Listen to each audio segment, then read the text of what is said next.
Hello, this is Pauline Crawford-Omps, and I'm the ambassador of Magical Conversations.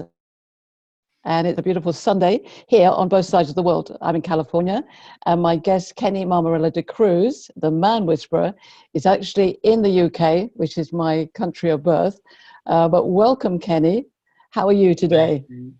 I'm doing great, and I love that it's sunny on both sides. It's like not always sunny in London town. Yeah, so that is good. We've got that in common, but it's my morning, it's your afternoon. Yeah, And we're here today to talk about what do men of the future think today? So this is my theme for this series. And you work in this particular field and you're a man, so you're very well qualified to talk about this. But maybe tell me, what do you think men of today are thinking about men, and what are the issues, the challenges, and maybe the obstacles? And we talked earlier before we started about the fast pace of life. So maybe you can share with me and hopefully our viewers what you think about all of that. sure. Do you know, I wonder whether, well, earlier on we were talking about male and female, masculine and feminine. And I feel that the men of today are just thinking, I really can't be bothered to fix into a restrictive box that says man, because the male that I am needs to be true to myself. And that's all parts of me, absolutely all parts of me, including the feminine. And I find that the core of my work, one way or another, is working with what I would call, I guess, and I don't mean to be rude, lost boys, irrespective of how successful or powerful, or, everything's crossed off the list. And then they're Mm. still thinking, well, there's something missing.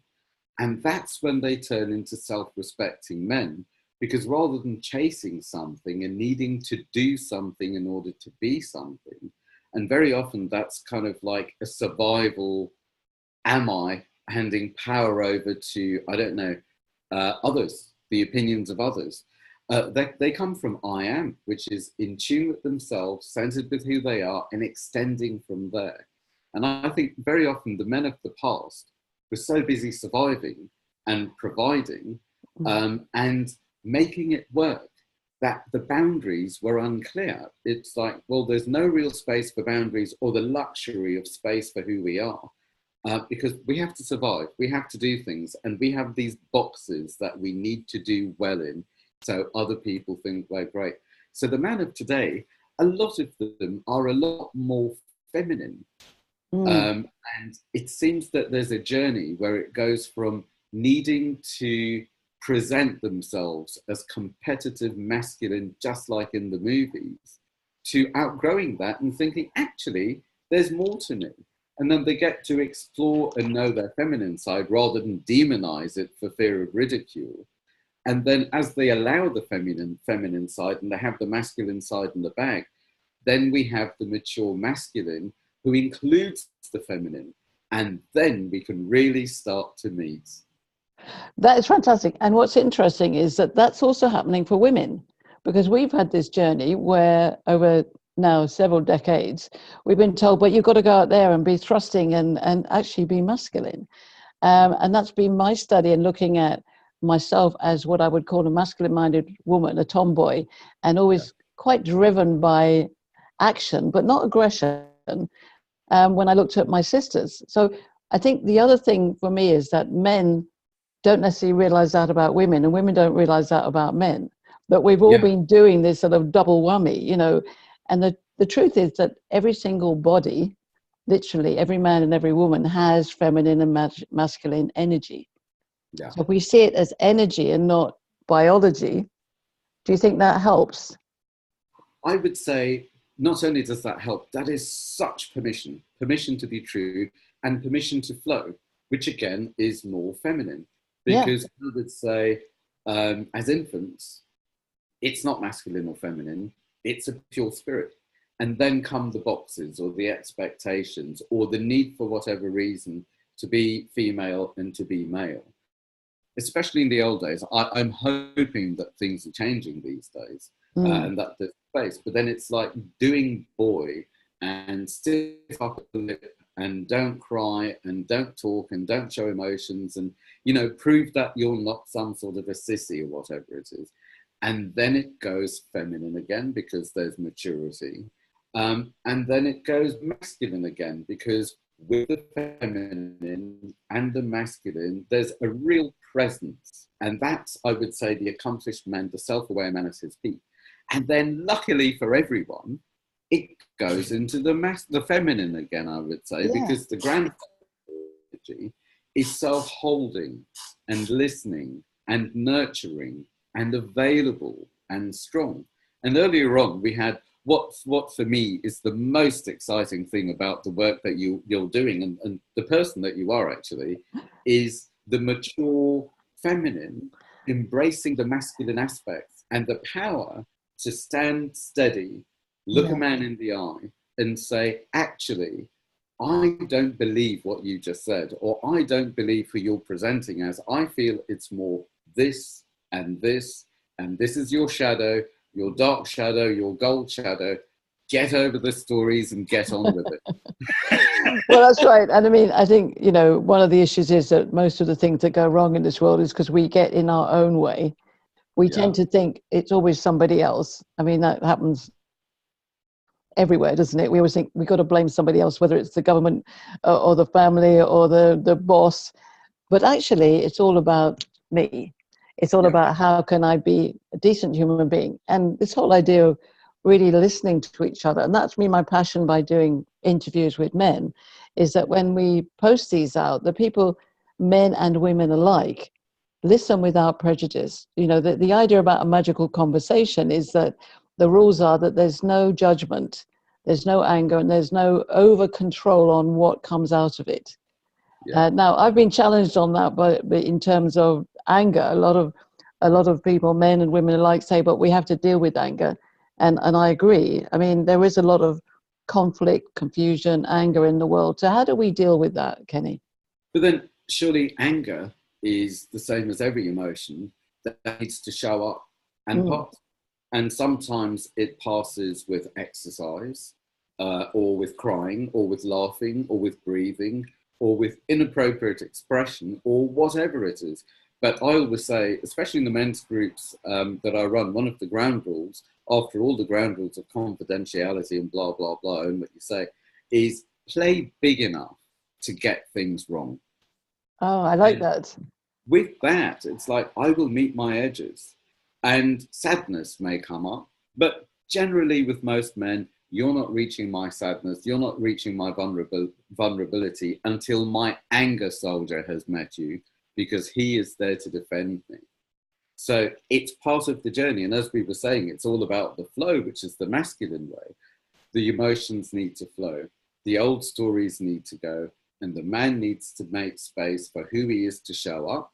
Yes. And who he no longer needs to be to pass. And that's the space on the edge that a man can come alive. So anger, well, that's raw creative energy. Yes. It's so creative once it's owned, rather than once it's demonized and then owns its poor unsuspecting host. And that's why it's all about, I say, in a magical conversation space, which by nature needs to be fairly safe, not boring or restricted, but safe so that people feel they can contribute. So they might have a heightened awareness of something they're angry about, but they're not actually physically angry at the table. Yeah. So it's about how we expose our behavior. So we might get very angry about a particular topic, but we can still share it in a tone of voice and a passion that allows people to contribute. Absolutely. And another little technique that I always use is when anger is up, same as when sadness or any real raw emotion is up, is take a breath and not just let it pass, but maybe take a breath, especially if it's persistence, if there's a pattern. Deep breath in, follow the feeling, and in a split second, it's very likely that the scene of the crime will reveal itself. Where was the spirit broken? What is being... what is life saying? Here's something for you to own and release, because then we can give you more.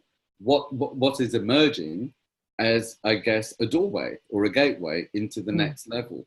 So And again, how feminine is that? But then it takes a man to be able to feel through and go to that place and feel that place and then feel through it, not work around it or suppress it or try and fix it. That's boy stuff, that's survival stuff, but go through it and come out the other side more available to life, more available to love, more available to power. So in a way, what we're saying is that literally the words masculine and feminine need to become much more fluent and understood in all of our language.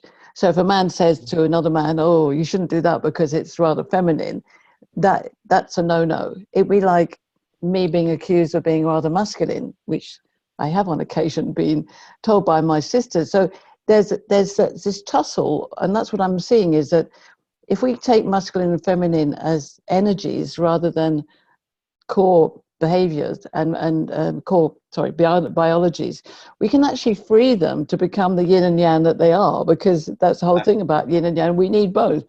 Yeah. As I was saying, Fine and dance. yeah, like often women say to me, well, men don't seem to be emotional enough. And I say, well, they definitely got emotions, otherwise they'd be dead. So, I mean, it's kind of it's bringing people down to common sense. Yeah. Well, do you know, again, I would say, I did a video once, it was called Boys Don't Cry, but Men Do. Yeah, so good. It takes a man to be available enough to himself to be able to let this pass and give everyone else permission to. Where if a boy isn't shown that it's okay, irrespective of his age, then it's like, I have to push this down.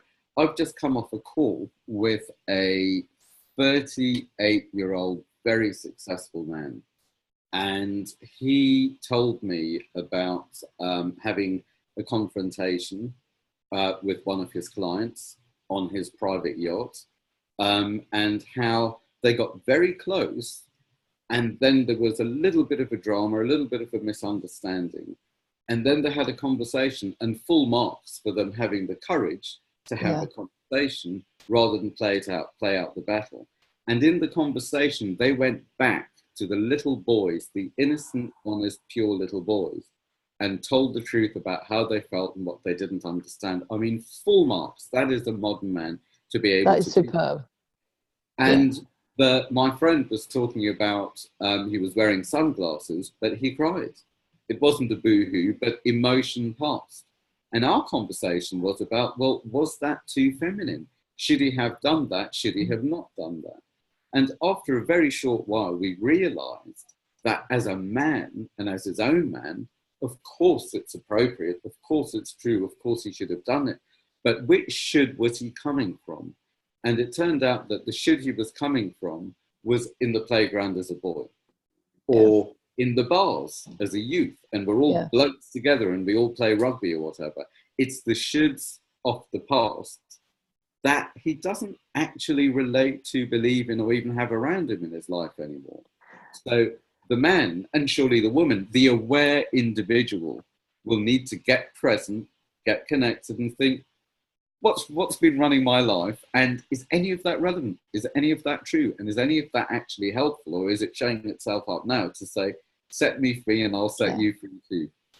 Absolutely. And that's why we have to have more, what I call magical conversations, where we take this ownership. And it feels at the moment that some parts of the world and some groups in the world, some communities in the world are really going forward, are becoming enlightened and don't see this as a problem.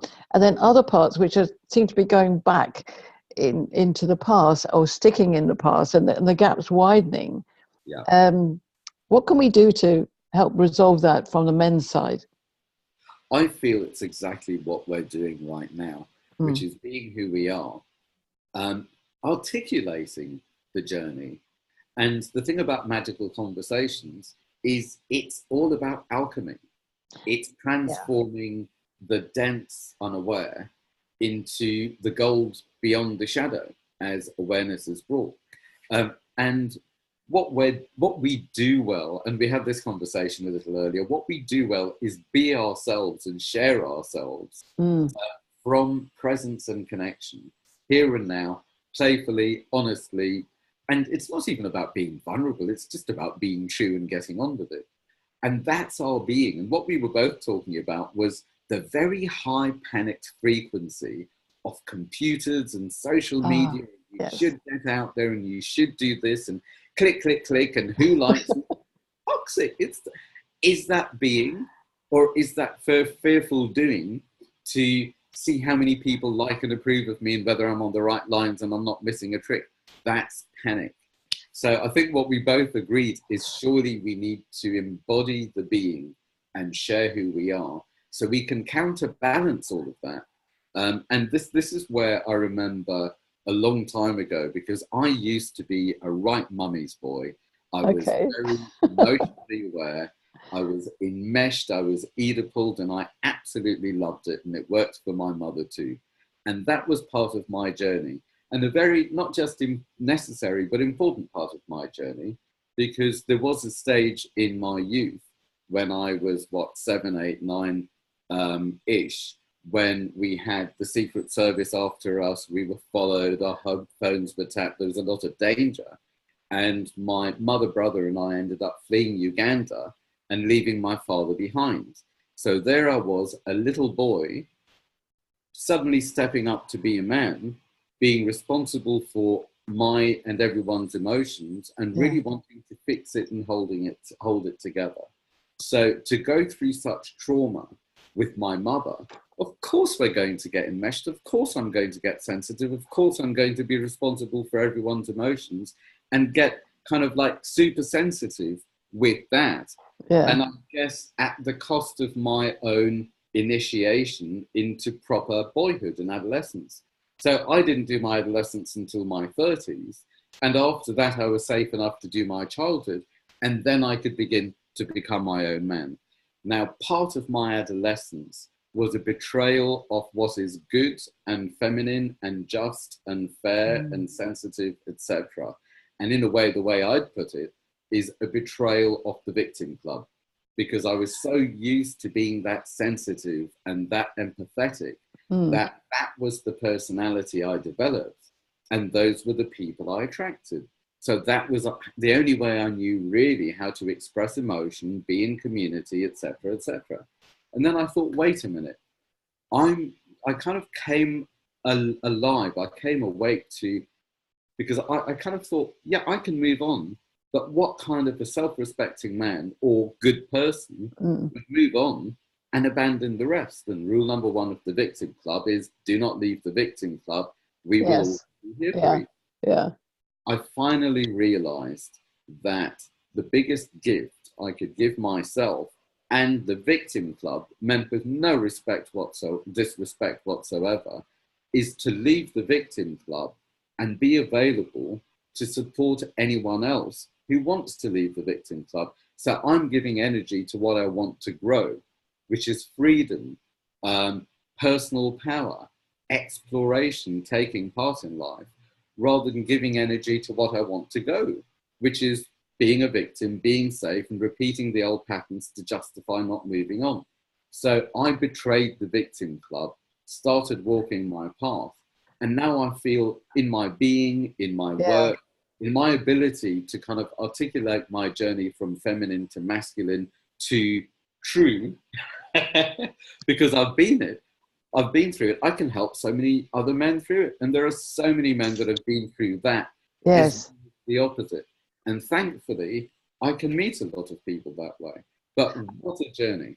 That's right. And I've done a similar journey on the female side, because as a tomboy girl, and much more in tune with my brothers and then the girls in a way, and through puberty, wondering what the hell it was all about. I understand that the masculine and feminine energy that's sometimes gets into battle in the female gender. So the more we can have these conversations, the more we can use those words. So we don't get afraid of being masculine as a woman or being feminine as a man. It's okay. It's just this job needs something that is more in flow. This needs more something in direct. So we learn that. And that's what my blueprint is all about. So Kenny, why are you called the Man Whisperer? Tell us about that. The Man Whisperer was the biggest surprise of my life. As men go through change, there can be real breakdown, mental health issues, emotional issues, suicidal issues. And the men's groups hold men as they go through absolute joy and absolute pain and everything in between. And Newsweek asked if they could come to a few men's groups and interview me for a cover story article that we're writing. So I thought, great, did the article. Next thing I know was a week or two later, they launch a book.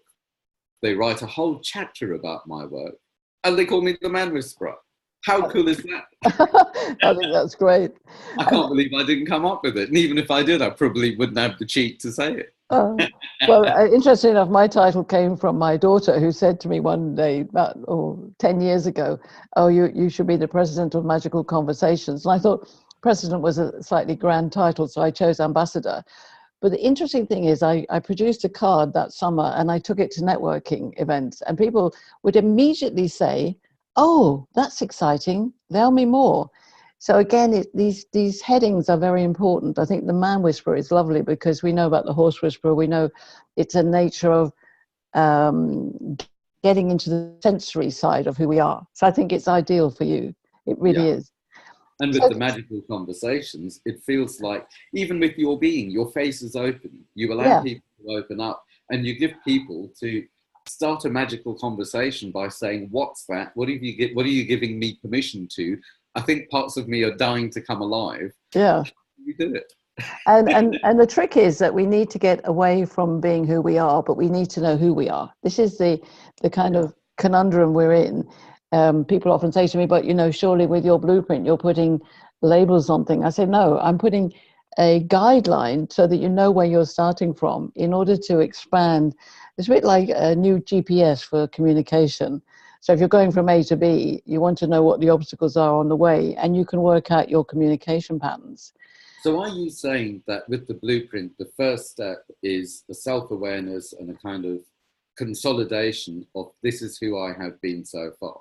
Yes. And then, so once we know where we are, because the truth is that when we're in our stress point, when we're reactive, we will go to our corner, so to speak. But when we're aware and we're working with the flow and we're meditating, we're understanding that this conflict we can deal with, we can do that, then we rise to a level of understanding, so we can actually kind of obey all the rules.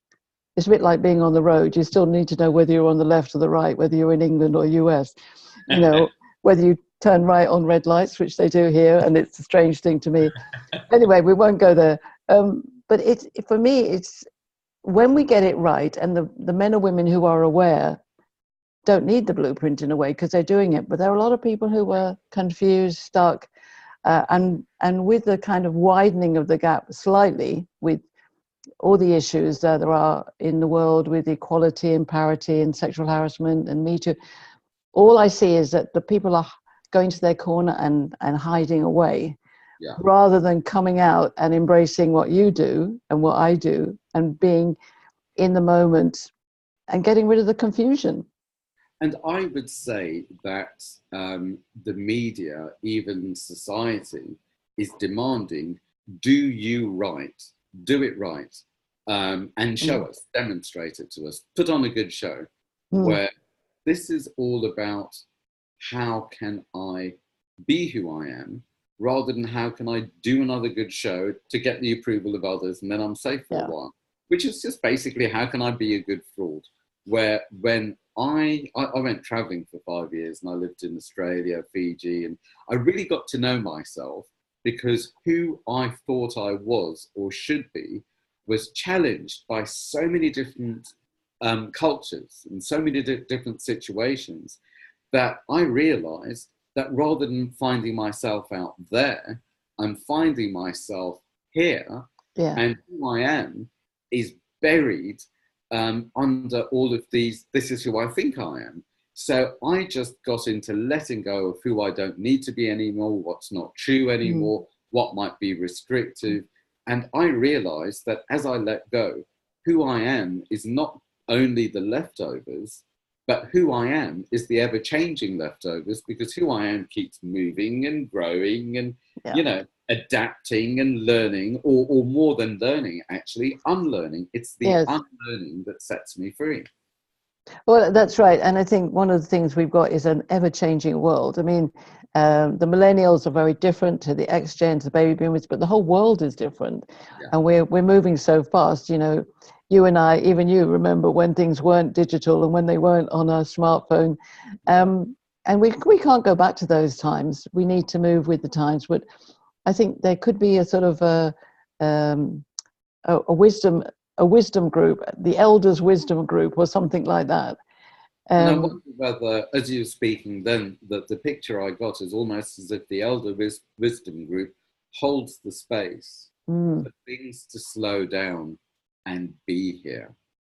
Because it's so fast that I feel the younger generations have been empowered with what was once a luxury to buy themselves in and out of everything, to change mood, to get more energy, to get less energy, to be more attractive, to be more certified and therefore demand more of a niche. You know, but it's disposable. It's buying in and buying out.